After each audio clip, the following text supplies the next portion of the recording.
Okay, good morning, everyone. Okay, we'll continue our book reading this morning, The Toyota Way to Service Excellence by Jeffrey K. Liker and Karen Ross. Yesterday, we looked at reflection, identifying gaps, and prioritizing.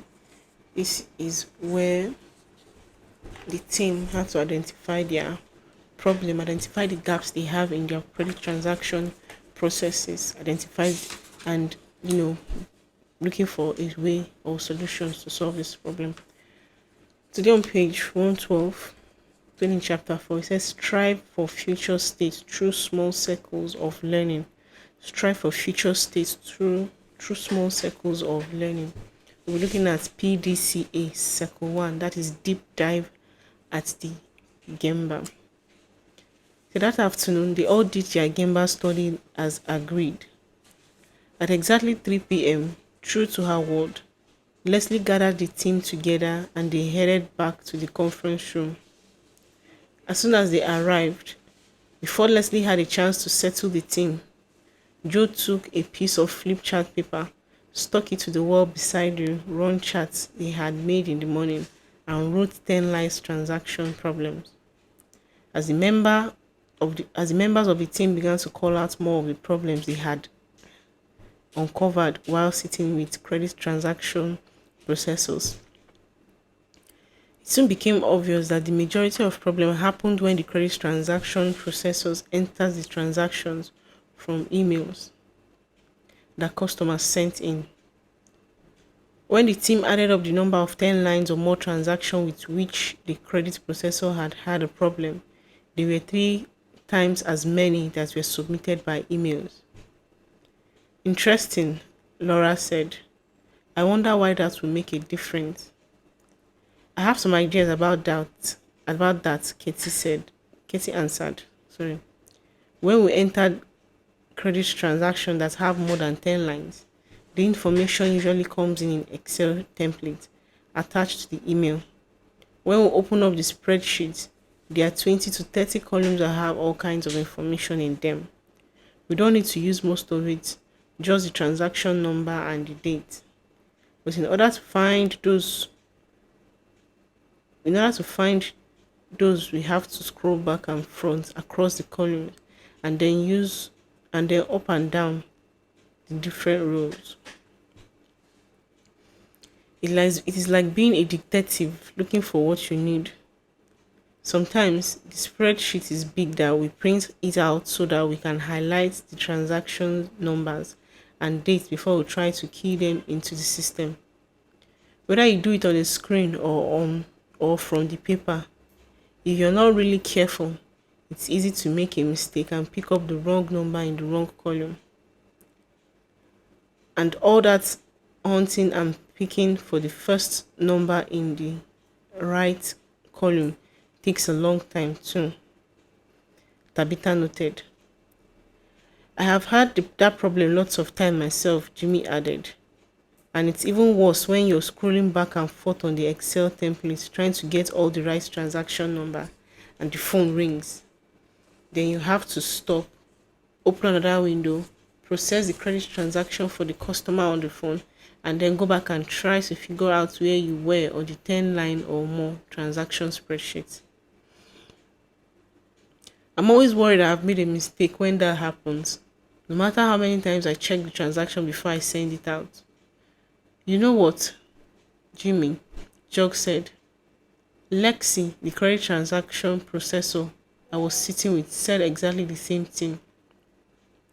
She said that email transaction with 10 or more lines were the worst because she knew she was going to be interrupted and probably make a mistake. She said she got a stomach ache every time she had to process one. Kathy finished the conversation by adding, think about it. When we process credit transactions by phone, the customer reads out the transaction number and we repeat it back after we enter it. If it's wrong, we just fix it right away. And if we are on the phone already, no one can interrupt us. As the team continued to add to the list of problems, Leslie tore off another piece of flip chart paper and stuck it on the wall beside Joe's.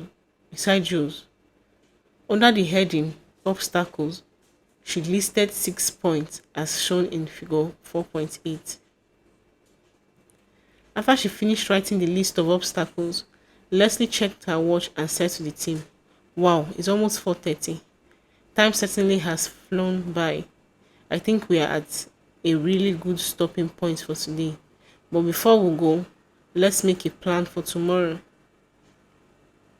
Now that we have more information about the 10-line credit transaction problems, I would like to suggest that we break up into two teams.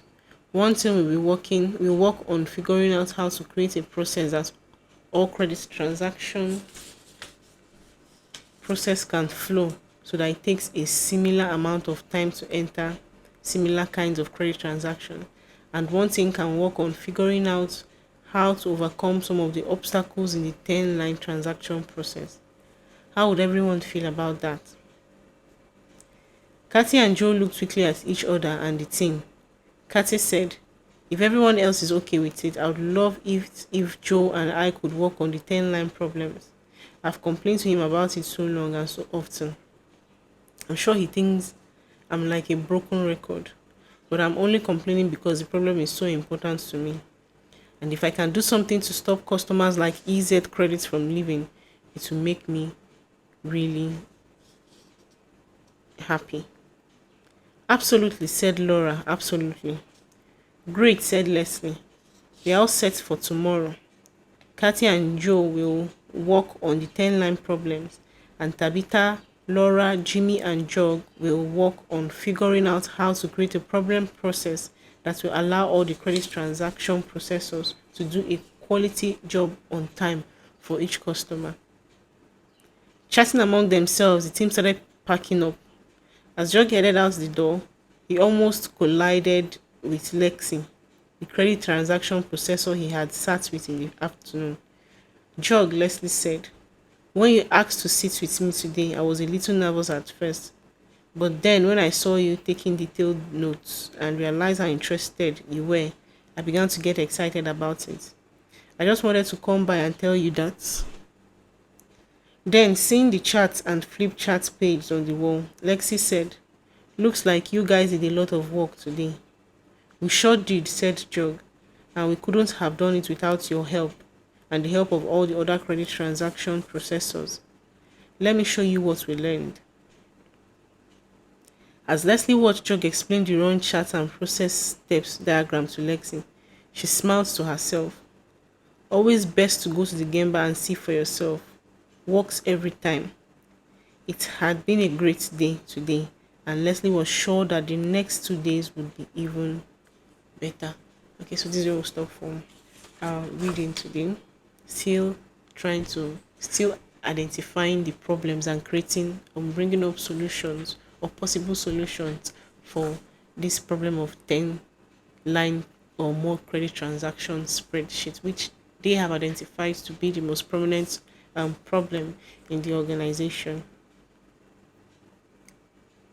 So at the end of the day, after deep diving at the game, but after going to the workshop to find out where the problems are and what they need to work on, they created a flip chart page which listed the problems and obstacles that they were experiencing. And the problem spreadsheets, things that were listed as the problems was that spreadsheets, it was difficult to read. There was a need to print spreadsheets to key from. Then it was hard to find the right transaction on the spreadsheet.